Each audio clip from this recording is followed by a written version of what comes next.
Hi ನಮಸ್ತೆ, ಆಹಾರ ಬುತ್ತಿಗೆ ಸ್ವಾಗತ. ಇವತ್ತು ನಾನು ಒಂದು ರವೆ ಉಂಡೆ ಮಾಡಿ ತೋರಿಸ್ತೀನಿ. ಬನ್ನಿ, ಸಿಂಪಲ್ಲಾಗಿ ನಾನು ಸ್ವಲ್ಪ ರವೆದಿಂದ ನಾನು ಉಂಡೆ ಮಾಡಿ ತೋರಿಸ್ತೀನಿ. ಈಗ ಹಬ್ಬಗಳೆಲ್ಲ ಬಂತು. ಇವಾಗ ವರಮಹಾಲಕ್ಷ್ಮಿ ಆಗಿರ್ಬೋದು, ನಾಗರ ಪಂಚಮಿ, ಗಣೇಶ ಎಲ್ಲ ಬರ್ತಿರ್ತಾವೆ ಹಬ್ಬಗಳು. ನಾನು ಹೋದ ವಿಡಿಯೋದಲ್ಲಿ ನಾನು ಕರ್ದಂಟು ಮಾಡಿ ತೋರಿಸಿದ್ದೀನಿ. ಇವಾಗ ನಾನು ರವೆ ಉಂಡೆ ಮಾಡಿ ತೋರಿಸ್ತೀನಿ. ಪಾಕ ಮಾಡಿ ಒಂದು ಸತಿ ತೋರಿಸಿದ್ದೀನಿ. ಇವಾಗ ಹಾಲಿಂದ ನಾವು ಹೇಗೆ ಮಾಡೋದಂತ ನೋಡ್ಕೊಂಬರೋಣ ಬನ್ನಿ. ನೋಡಿ, ಮುಕ್ಕಾಲು ಬಟ್ಲಷ್ಟು ನಾನು ರವೆ ತೊಗೊಂಡಿದ್ದೀನಿ, ಬಾಂಬೆ ರವೆ ತೊಗೊಂಡಿದ್ದೀನಿ. ಮುಕ್ಕಾಲು ಬಟ್ಲಷ್ಟು ಸಕ್ಕರೆ, ಸ್ವಲ್ಪ ಒಣ ಕೊಬ್ಬರಿ, ಕಾಯಿ ತುರಿ, ಬ್ಲ್ಯಾಕ್ ದ್ರಾಕ್ಷಿ, ಮಾಮೂಲಿ ದ್ರಾಕ್ಷಿ, ಸ್ವಲ್ಪ ಗೋಡಂಬಿ, ಹಾಲು ಒಂದು ಅರ್ಧ ಕಪ್ಪಷ್ಟು. ಇದು ಹೇಗೆ ಮಾಡೋದಂತ ನೋಡ್ಕೊಂಬರೋಣ. ಇವಾಗ ನಾವು ಫಸ್ಟು ರವೆ ಹುರ್ಕೊಳ್ಳೋಣ ಬನ್ನಿ. ನಾನು ಸ್ವಲ್ಪ ರವೆ ಇರೋದಕ್ಕೆ ನಾನು ಈ ಥರದೊಂದು ಬಾಣಲಿ ತೊಗೊಂಡಿದ್ದೀನಿ. ನೀವು ಬೇಕಂದರೆ ಜಾಸ್ತಿ ರವೆ ಜಾಸ್ತಿ ಉಂಡೆ ಮಾಡೋಂಗಿದ್ರೆ ನೀವು ಅಗಲವಾಗಿರೋದು ತೊಗೋಬೇಕು. ಇದನ್ನು ನಾವಿವಾಗ ನೀಟಾಗಿ ಹುರ್ಕೊಂಬರೋಣ. ಚೆನ್ನಾಗಿ ಹುರಿದ್ಬಿಟ್ಟು ಇದನ್ನು ನಾವು ಲಡ್ಡು ಮಾಡಿ ನೋಡಿ. ನೀವು ಸಖತ್ತಾಗಿರುತ್ತೆ. ಟೇಸ್ಟ್ ಮಾತ್ರ ತುಂಬ ಚೆನ್ನಾಗಿರುತ್ತೆ, ಅಷ್ಟು ಟೇಸ್ಟ್ ಇರುತ್ತೆ ಇದು. ನೀವು ಇವಾಗ ಹಬ್ಬಗಳಂತೂ ಎಲ್ಲ ಹಬ್ಬಗಳು ಮಾಡ್ಕೋಬೋದು. ನಾನಿವಾಗ ಸ್ವಲ್ಪ ನಿಮಗೆ ಮಾಡಿ ತೋರಿಸ್ತಾ ಇದ್ದೀನಿ. ಪಾಕ ಏನೋ ಬರಲಾರ್ದವರು, ನೀವು ಏನಪ್ಪ ಮಾಡೋದು ಉಂಡೆನೇ ಬರಲ್ಲ ಅನ್ನೋರು ಈ ಥರ ಸ್ವಲ್ಪ ಹಾಲು ಕಾಯಿಸಿ ಇಟ್ಕೊಂಡು ಈ ಥರ ರವೆ ಉಂಡೆನೂ ಮಾಡ್ಕೋಬೋದು. ನಾನು ಪಾಕದಲ್ಲಿ ಮಾಡಿ ನಿಮಗೆ ಹಿಂದಿನ ವಿಡಿಯೋದಲ್ಲಿ ತೋರಿಸಿದ್ದೀನಿ. ಇವಾಗ ಸ್ವಲ್ಪ ಹಾಲು ಹಾಕಿಬಿಟ್ಟು ಹೇಗೆ ಮಾಡೋದು ಕಟ್ಟಕ್ಕೆ ಬರಲಾರ್ದಂತ ನಾನು ತೋರಿಸ್ತೀನಿ. ಇದನ್ನು ಚೆನ್ನಾಗಿ ನಾವು ಹುರ್ಕೋಬೇಕು. ಇವಾಗ ಹುರಿಯುವಾಗ ನಾನು 1 ಸ್ಪೂನ್ ಆಗಷ್ಟು ನಾನು ತುಪ್ಪ ಹಾಕ್ಕೊತಾ ಇದ್ದೀನಿ. ತುಪ್ಪ ಹಾಕ್ಕೊಂಡು ಹುರಿದ್ರೆ ಮಾತ್ರ ತುಂಬ ಚೆನ್ನಾಗಿರುತ್ತೆ. ಸ್ವಲ್ಪ ನೀವು ತುಪ್ಪ ಇಲ್ಲ ಅಂದರೂ ನೀವು ಎಣ್ಣೆನಾರು ಹಾಕ್ಕೊಂಡು ಹುರ್ಕೋಬೋದು. ನೋಡಿ, ಈ ಥರ ನಾವು ತುಪ್ಪ ಹಾಕಿಬಿಟ್ಟು ನಾನು ಹುರಿತಾ ಇದ್ದೀನಿ. ತುಪ್ಪ ಇಲ್ಲಾಂದ್ರೆ ಚೆನ್ನಾಗಿ ನಾವು ಹೆಂಗಿದ್ರು ಸಣ್ಣ ಪ್ಯೂರ್ ಎಣ್ಣೆ ತಿಂತಾನೆ ಇರ್ತೀವಲ್ಲ, ಆ ಎಣ್ಣೆನೂ ಒಂದು 2-3 ಸ್ಪೂನಷ್ಟು ಹಾಕ್ಕೊಂಡ್ಬಿಟ್ಟು ನೀವು ಚೆನ್ನಾಗಿ ಈ ಥರ ಹುರ್ಕೋಬೋದು. ನೋಡಿ, ಕಲರ್ ಒಂಚೂರು ಚೇಂಜ್ ಆಗಬೇಕು, ಗಮ್ ಅಂತ ಇದು ವಾಸನೆ ಬರಬೇಕು. ಆವಾಗ ಇದನ್ನು ನಾವು ಉಂಡೆ ಕಟ್ಟಕ್ಕೆ ಸಾಧ್ಯ ಆಗೋದು. ಹಸಿ ಬಿಸಿ ಕಟ್ಟಕ್ಕೆ ಹೋಗ್ಬಿಡಿ, ಚೆನ್ನಾಗಿರಲ್ಲ. ಚೆನ್ನಾಗಿ ಹುರ್ಕೊಂಡ್ಬಿಟ್ಟು ನಾವು ಪಾಕ ತೆಗಿದೇನೆ. ಸ್ವಲ್ಪ ಪಾಕ ಅಂದರೆ ನಾವು ಜಸ್ಟ್ ಸಕ್ಕರೆ ಎಲ್ಲ ಕರಗಿ ಕೈಗೆ ಅಂಟಿದ್ರೆ ಸಾಕು, ಹಾಲಿಂದು ಆ ಥರ ಮಾಡ್ಕೋಬೋದು. ಪಾಕ ಅಂದರೆ ನೀಟಾಗಿ ನೋಡಿಬಿಟ್ಟು ಪಾಕ ತೆಗೆದು ನಾವು ಉಂಡೆ ಕಟ್ಬೋದು. ನೋಡಿ, ಇಷ್ಟು ಚೆನ್ನಾಗಿ ಇದು ಹುರಿದಿದೆ. ಇವಾಗ ಇದನ್ನ ಬೇರೆ ನಾನು ಪ್ಲೇಟಿಗೆ ತೆಗೆದು ಇದರಲ್ಲೇ ನಾನು ಪಾಕ ಮಾಡಿ ತೋರಿಸ್ತೀನಿ. ಇವಾಗ 1 ಸ್ಪೂನ್ ಆಗಷ್ಟು ನಾನು ತುಪ್ಪ ಹಾಕ್ಕೊಂಡಿದ್ದೆ. ಯಾಕಂದರೆ ಒಬ್ಬೊಬ್ಬರು ತುಪ್ಪ ಜಾಸ್ತಿ ಇಷ್ಟಪಡಲ್ಲ, ಅದಕ್ಕೆ ನಾನು ಅದ್ರಾಗ 1-2 ಸ್ಪೂನಷ್ಟು, ಇದು 1 ಸ್ಪೂನಷ್ಟು ನಾನು ತುಪ್ಪ ಹಾಕ್ಕೊಂಡಿದ್ದೀನಿ. ಸ್ವಲ್ಪ ತುಪ್ಪದಲ್ಲೇ ಇದನ್ನು ಈ ಥರ ನಾವು ಕರ್ಕೊಳ್ಳೋಣ.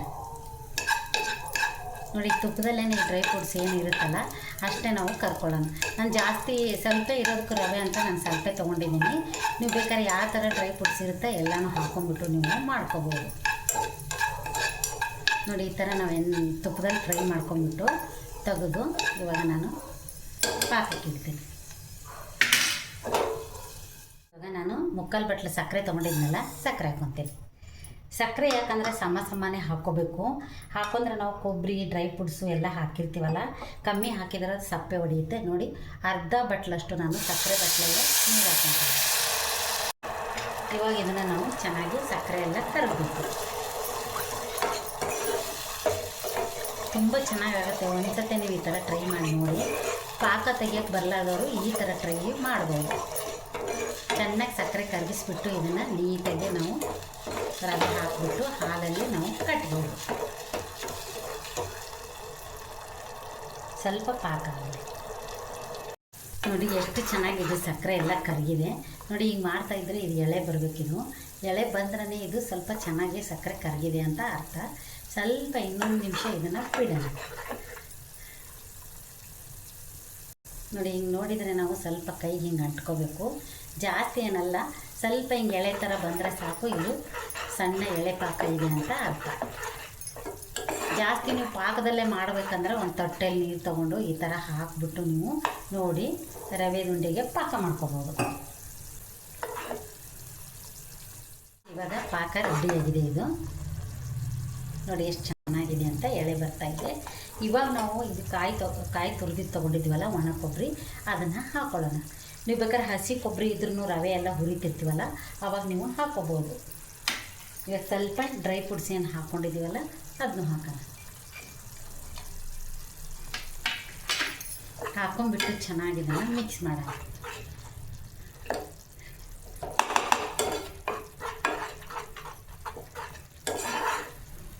ಇವಾಗ ನಾವು ರವೆ ಹಾಕ್ಕೊಳ್ಳೋಣ. ನೋಡಿ ರವೆ ಹಾಕೊಂಡ್ಬಿಟ್ಟು ನಾನು ಅದನ್ನು ತಿರುತ್ತಾ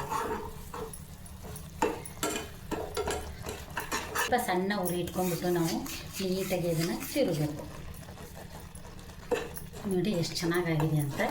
ಇವಾಗ ನಾನು ಒಂದು ತಟ್ಟೆಯಲ್ಲಿ ಸುರಿತೀನಿ.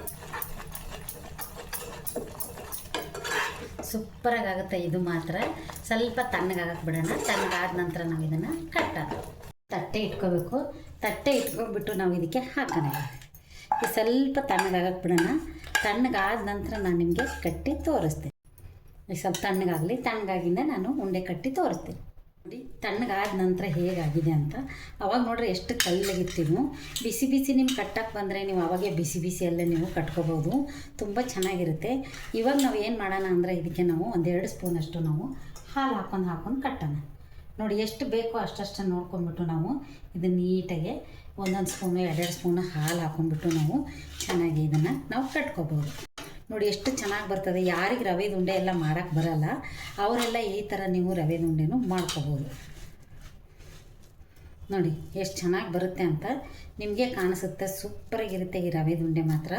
ವಾರದಿಂದ 15 ದಿವಸ ಗಟ್ಲೆನೂ ನಾವು ಇಟ್ಕೊಂಡು ತಿನ್ಬೋದು.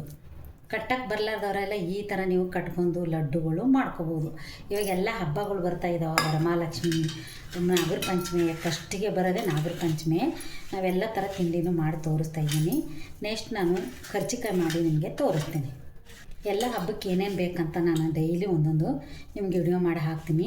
ಯಾರೆಲ್ಲ ನೀವು ನನ್ನ ಫಸ್ಟ್ ವಿಡಿಯೋ ನೋಡ್ತಾ ಇದ್ದೀರಾ ಸಬ್ಸ್ಕ್ರೈಬ್ ಮಾಡ್ಕೊಳ್ಳಿ, ಒಂದು ಲೈಕ್ ಕೊಡಿ. ಆವಾಗ ನಮಗೂ ಖುಷಿ ಆಗುತ್ತೆ. ನಾನು ಹಾಕೋ ವಿಡಿಯೋ ಎಲ್ಲ ನಿಮಗೆ ಫಸ್ಟೇ ನೋಟಿಫಿಕೇಷನ್ ಆಗುತ್ತೆ. ನೀವೆಲ್ಲ ವಿಡಿಯೋನ ನೋಡಿಕೊಂಡು ಥರ ತಿಂಡಿಗಳು ನೀವು ಮಾಡ್ಕೋಬೋದು. ನೋಡಿ ಈ ಥರ ನಾನು ಎಲ್ಲನೂ ಕಟ್ಟಿ ಇಟ್ಕೊಂಡು ತೋರಿಸ್ತೀನಿ. ನೀವು ಬಿಸಿ ಬಿಸಿ ಕೈ ಏನು ಸುಡಲ್ಲಪ್ಪ ಅಂದರೆ ನೀವು ಆ ತಕ್ಷಣವೇ ಕಟ್ಕೋಬೋದು. ಆದರೆ ಅಷ್ಟು ನೀಟಾಗಿ ಕಟ್ಟಕ್ಕೆ ಬರಲ್ಲ. ಒಂದೊಂದೇ ತೊಟ್ಟು ಒಂದೊಂದೇ ಸ್ಪೂನು ಹಾಲು ಹಾಕ್ಕೊಂಬಿಟ್ಟು ನಿಮ್ಗೆ ಹೆಂಗಾಗುತ್ತೆ ನೋಡಿ ಹಂಗೆ ಇದನ್ನು ನೀವು ಕಟ್ಕೋಬೋದು. ಇವಾಗ ಎಲ್ಲನೂ ಇದೇ ಥರ ನಾನು ಕಟ್ಕೊಂಬರ್ತೀನಿ. ಬನ್ನಿ ನೋಡಿ ಎಷ್ಟು ಚೆನ್ನಾಗಿದೆ ಅಂತ. ಸೂಪರಾಗಿದೆ ಉಂಡೆ ಮಾತ್ರ. ರವೆದು ಪಾಕ ತೆಗೆದು ಮಾಡೋಕ್ಕೆ ಬರಲಾದವರು ಈ ಥರ ಟಿಪ್ಸಲ್ಲಿ ನೀವು ಮಾಡ್ಕೋಬೋದು. ಇವಾಗ ಎಲ್ಲನೂ ಕಟ್ಕೊಂಬರ್ತೀನಿ. ಬನ್ನಿ ನೋಡಿ ರವೆ ಉಂಡೆ ನಾನು ಮಾಡಿರೋದಾಯಿತು. 3/4 ಕಪ್ ಚಿಕ್ಕ ಕಪ್ಪಲ್ಲೇ ನಾನು 3/4 ಕಪ್ ತೊಗೊಂಡಿದ್ದೆ. ಅದರಲ್ಲಿಂದು 7-8 ರವೆ ಉಂಡೆ ಆಗಿದೆ. ನೀವು ಅರ್ಧ ಕೆಜಿ 1/4 ಕೆಜಿ ಮಾಡಿದರೆ ನಿಮ್ಗೆ ಜಾಸ್ತಿ ಆಗುತ್ತೆ. ಸ್ವಲ್ಪ ನಿಮ್ಗೆ ತೋರ್ಸಕ್ಕಂತೆ ನಾನು ಅಷ್ಟು ಮಾಡಿರೋದು. ನೋಡಿ ಎಷ್ಟು ಚೆನ್ನಾಗಾಗಿದಾವೆ ಅಂತ. ಲಡ್ಡು ಮಾತ್ರ ಸೂಪರಾಗಿದ್ದಾವೆ. ಎಷ್ಟು ಸ್ಮೂತಾಗಿರ್ತಾವಂತ ನಿಮಗೆ ನಾನು ಮುರಿದು ತೋರಿಸ್ತೀನಿ. ಕಷ್ಟ ಬಿದ್ದೇನು ಮುರಿಯಷ್ಟೇ ಇಲ್ಲ. ನೋಡಿ ಮುಟ್ಟಿದ್ರೆ ಸಾಕು ಸೂಪರಾಗಿರುತ್ತೆ. ಈ ರವೆ ಉಂಡೆ ನಿಮ್ಗೆ ಪಾಕ ತೆಗಿಯಕ್ಕೆ ಬರಲಾದವರು ಈ ಥರದ್ದೊಂದು ರವೆ ಉಂಡೆ ನೀವು ಮಾಡ್ಕೊಂಡು ತಿನ್ಬೋದು. ಹಾಲಿದ್ರೆ ಸಾಕು 1-2-3 ಸ್ಪೂನಷ್ಟು ನಾವು ರವೆ ಉಂಡೆ ಕಟ್ಕೋಬೋದು. ಈ ರವೆ ಉಂಡೆ ಮಾಡಿದ್ದು ನಿಮ್ಗೆ ಇಷ್ಟ ಆದಲ್ಲಿ ಲೈಕ್ ಮಾಡಿ, ಶೇರ್ ಮಾಡಿ, ಸಬ್ಸ್ಕ್ರೈಬ್ ಮಾಡಿ. ನಮಸ್ತೆ.